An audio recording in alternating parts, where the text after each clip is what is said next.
You may have clicked on this screen because you have some questions or you think I can help. And a couple of those questions are probably, one, what is someone who's single can tell me anything about a relationship? And then number two is probably, what the hell is wrong with her hair? So the first thing is experience. And number two is worry about your mama, don't worry about me.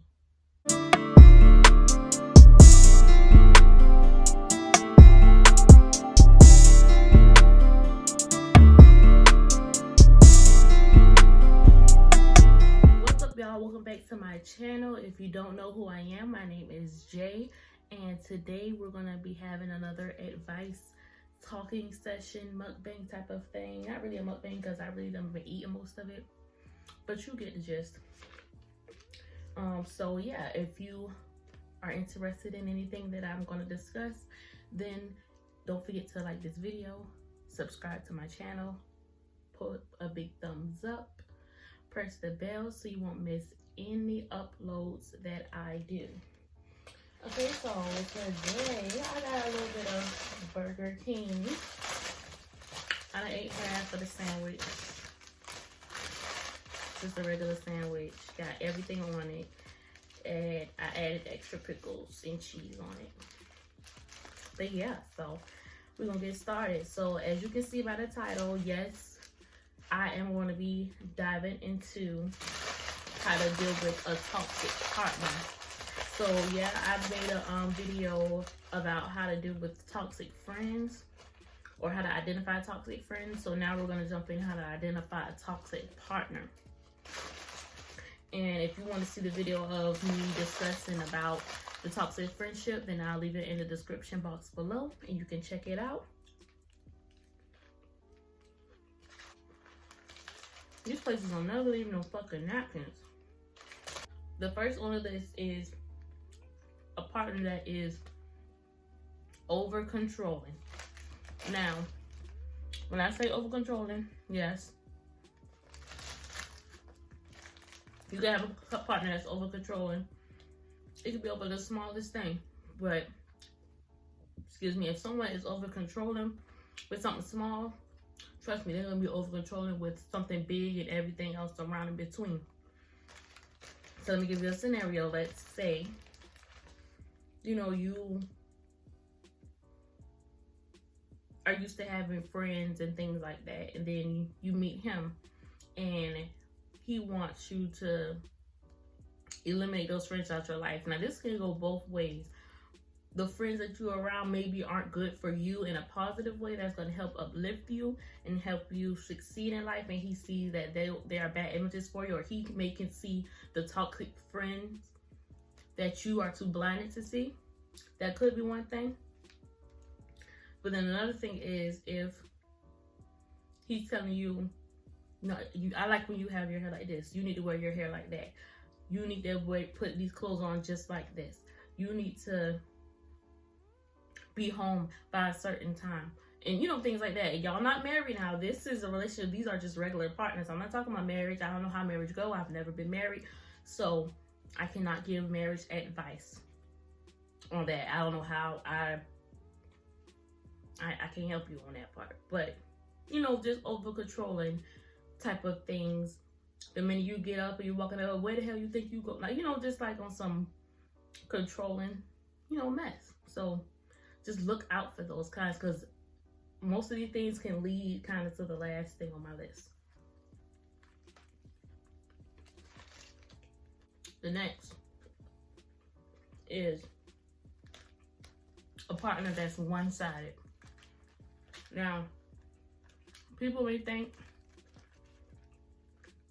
that, you know, people won't deal with somebody that's like that, but 9 times out of 10 they may not know. And some people do know that that's how it is, but they don't see it as one-sided. So one-sided could be they just want that one person to do everything. That person has to be in charge of everything. That person has to go through everything. That person has to be the one to do every single thing I sit back, I don't do nothing, and it's not supposed to be a problem at all. You do everything. Everything is in your hands. You work, you do this, everything. Like, no input with nothing. It's going to be one-sided. You're going to do it, and that's it. This also leads to my third thing, which is somebody who never see their wrongdoing. So someone who's one-sided, 9 times out of 30,000, never see that they doing anything wrong. They're going to always put it on you. Like, you could tell how you get into it with somebody or whatever, or y'all having a, debate or whatever like that, and then you discuss how you, what you feel like you could have did better in the situation.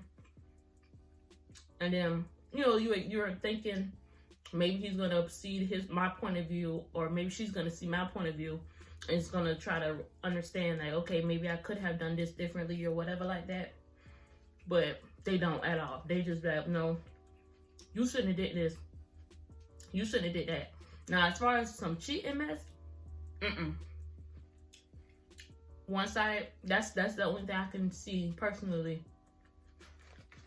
It's something one side is when somebody cheat on somebody, because,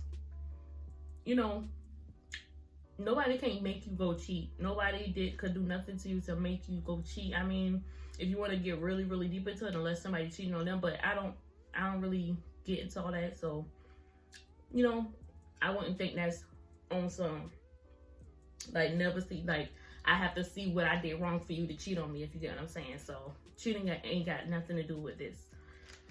Okay?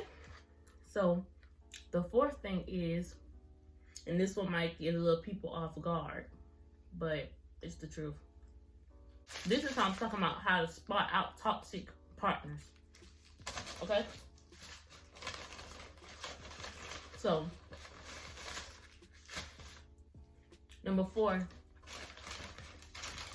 is someone who's insecure. And when I say insecure, I mean like deeply insecure, to the point where it could begin to cause so much damage in your relationship, because that person is not confident within themselves. They're not confident within you. They're not confident within anything. So along with that, it comes with the faith, the trust, all these things like that. Now, if you are a person who made this person become insecure in your relationship, that's, I'm saying that's something on your end that you have to try to get her or him to get out of.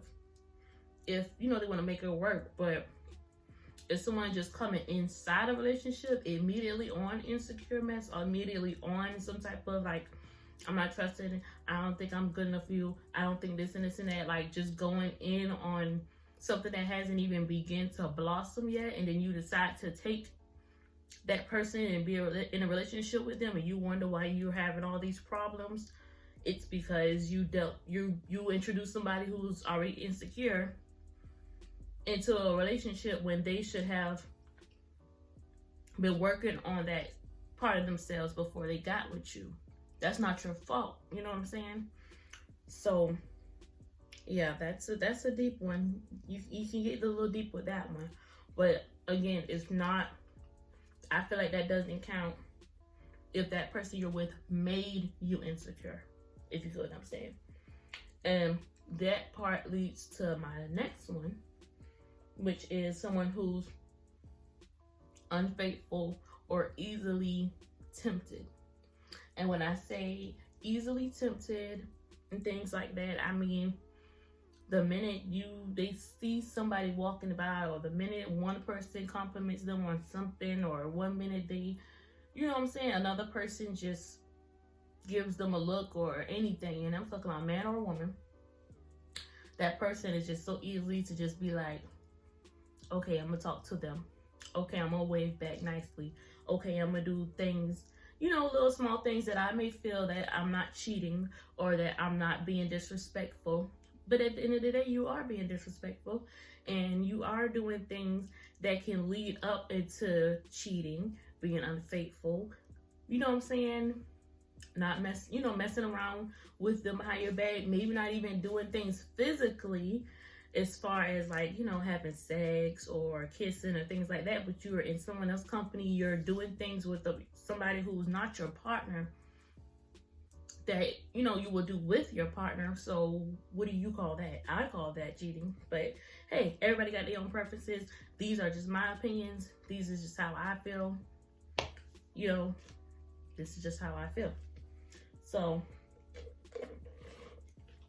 the next is a threatening person, someone who threatens you verbally, someone who, you know, talks about things like, you know, how you may play fight or play talk with, you know, say somebody you're with or whatever, but it's never to the point where God will slap the jive out you, or boy, don't play with me, I'll stab you behind, or something like that. Like, I feel like people who talk about that type of stuff a lot can become really toxic, because when you begin, sorry, my heater just came on. When you get into an argument with that person, and then here she come pulling out a knife, or here he come choking you up against the wall, and you like, dang, I don't know, I don't believe that they really did that to me. I remember we used to always be talking about stuff like that, or, you know, playing and saying stuff like that, but I never thought. But I mean, it's like, you gotta see the signs, you know what I'm saying? If someone is like too, you could tell when someone is serious and when someone is playing sometimes. So it's like, if somebody keep repeatedly saying stuff, it's like, all right, now, would you really do this to me? Like, you know, the way you're talking, would you really do this if we was to get into it? Or would you really act on that action that you're talking about? Because some people really say what they mean and mean what they say. So you got to be really careful when it comes to that, because that leads to so much other things. And as far as like, you know, domestic issues and all that type of stuff, it leads to a lot. So you have to watch out for those, because that is very, very toxic. Very. After this video, I will go into details about each one. If you want me to go into details about each one, like make different segments on just one certain topic within these, then leave it in the comments and I will. Even if you're not going through it, you just want to hear about it, I'll do it. So, this is a good one. I dealt with this so much. Okay. Someone with 1,100,000 excuses. And you know when somebody is coming at you with excuses. You might try to give somebody a chance the first time around with this, when something don't go right. And they say, okay, oh, I had this going on, okay, I had to do that. You're like, all right, cool. But then it's the next time, and then they had got another excuse, or they do something and they got an excuse for it, or they got made a promise or said that they was going to do something, and then here goes an excuse on why they didn't do it, or why they couldn't do it.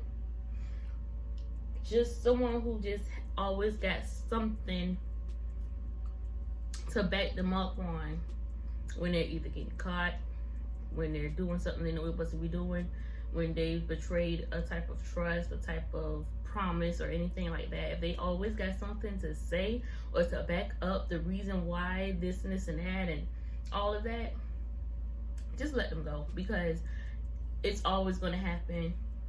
You know, nobody is perfect. I always say this in most of my videos. No one is perfect, but it's a limit. And at the end of the day, people who are grown know exactly what they're doing, know exactly what's going on, how they moving, because for one, people are gonna make time for who they want to make time for.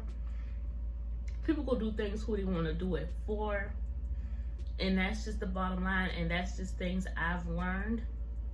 I've dealt with a lot with my last relationship, so I can tell you, like, if someone 9 times out of 10 they're making all these excuses when it comes to things that should be meaningful or things that should happen within our relationship and all type of things like that, they probably don't really want to do it. They just don't want to tell you.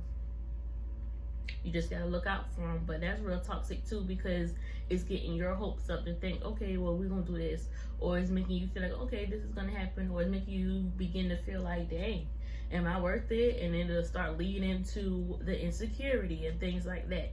All of it goes into a circle. It's just, you know what I'm saying? You have to see the signs. And with this video, I'm not trying to down a person or say that a person can't do these things and be okay. But I'm just saying, you know, everybody can't deal with these type of things. I can't deal with these type of things. Some people may be okay with dealing with these type of things. Is it good? In my opinion, no, it's not. But I'm not a doctor. I'm not an expert. You know what I'm saying? But this is from my true feelings. This is what I feel. I feel like these things are bad for you to invest yourself in, because energy transfers and things like that. So, you know, if you want to, it's up to you. But this video is for people who really want to get the look out on people and try to see what's really up with people, because you really gotta look out for yourself, man. And if you with a partner that's, you know, in a bad way, in a bad space, it's not gonna be good for you at the end of the day.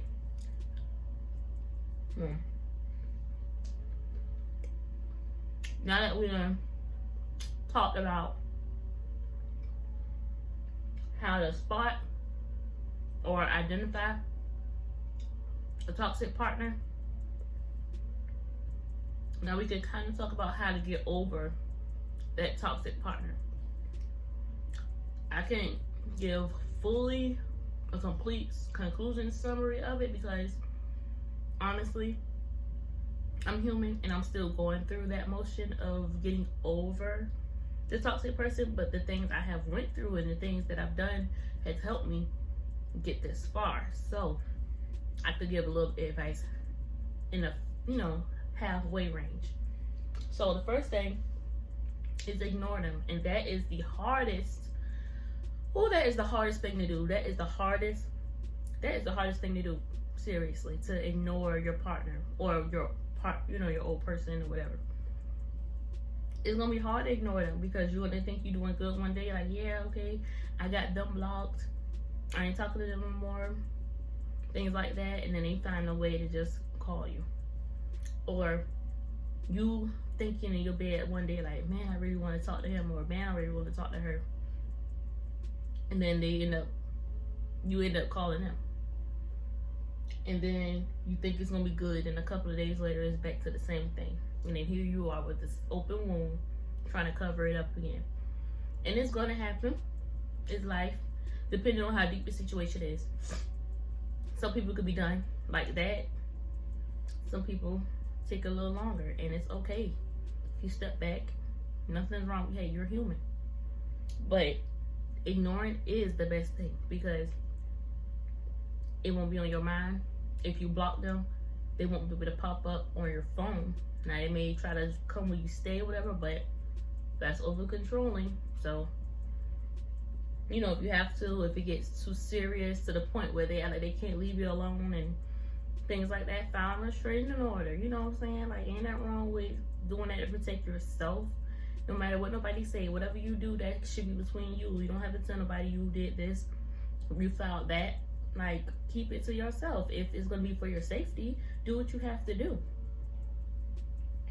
So another way to get over that toxic person is something that I've always done when it comes to people in general. If I had an issue, is confront them, confront it head on. Now, some people may be like, you know, that's kind of a way to kind of stir things up or to begin a process of a bad situation. But it's like, if nobody gets clarity, how will something get resolved? That's how I always thought about it. But excuse me, I used to do that a lot, confronting people, confronting things, and sometimes it ended whatever was going on, and then sometimes it left me with no answer at all. So it's like a Russian roulette, I guess. Like, you can take your chances with it, but you can confront them and just sit them, you know, call them, y'all meet up somewhere and just talk to them and just, you know, be like, so